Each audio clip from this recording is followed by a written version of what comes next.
So let's just go into a bit of depth into JUnit 4. Assertions. Assertions form a very important part of JUnit library. Assertions are nothing but wherein you basically testing for a functionality, you set your expectations and compare the expectations against the actual values that you are getting, after running your applications. So you are asserting, that means you set some expectations. Okay, fine. Suppose I say I have 2 plus 2 and I'm expecting it to be 4, and when I run the application of add, am I getting 4 or not? That is actually while running what I'm getting the values, and I'm expecting, if I'm providing 2 plus 2, I'm asserting that this particular operation after evaluation gives me 4 only. So that's my expectations. Assertions are an important part of JUnit, and the syntax for the same is you use assert, and you have various assert xxx methods. What are they?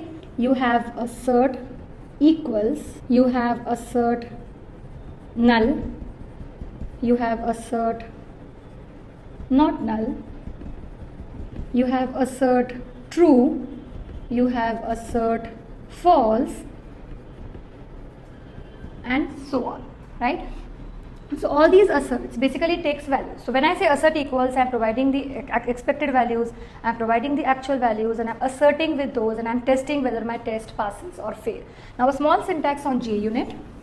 How do you write the JUnit testing? Now assume that you have a class called as calculator, wherein it has a method public void add, which takes two parameters, and it does nothing as of now but returns the addition of the result. Okay. Now just a simple Java class, nothing much doing inside it. It has a method, takes 2 parameters, adds it, returns the result back. You want to test this class. How do you do it using JUnit? I'll have class calculator test. Is this test word mandatory? No. Convention? Yes.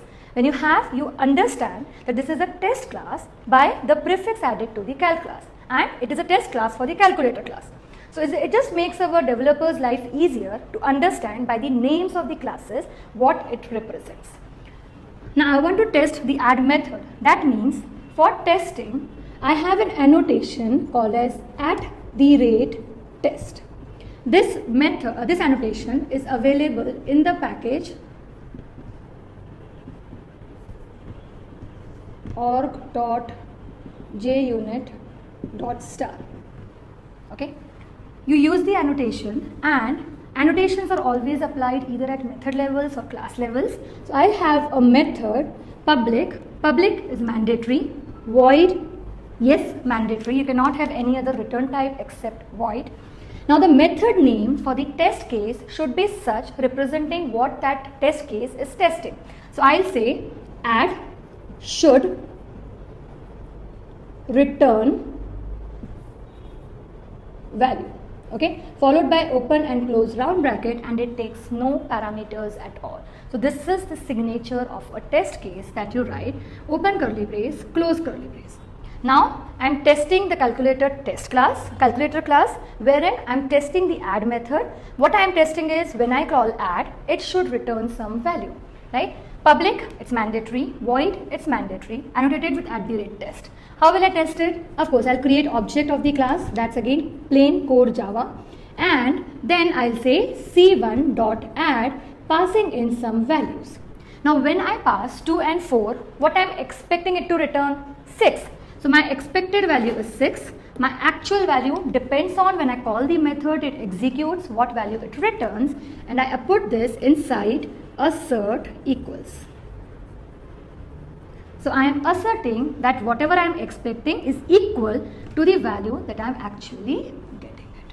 So this is a simple test case that you can write in JUnit. To execute the test case, it's pretty simple. Again, you can watch the Eclipse video to see the testings or how to run on Eclipse, or else just on this method say right click. On right click you will get run as JUnit. And when you do this, your test case will run and you will get the success or failure. If the test case passes, you will get a green bar specifying the test case passes, or else you will get a red bar. So I hope you liked this video. This is all about the basics of JUnit and the unit testing and the importance of the same. Thanks.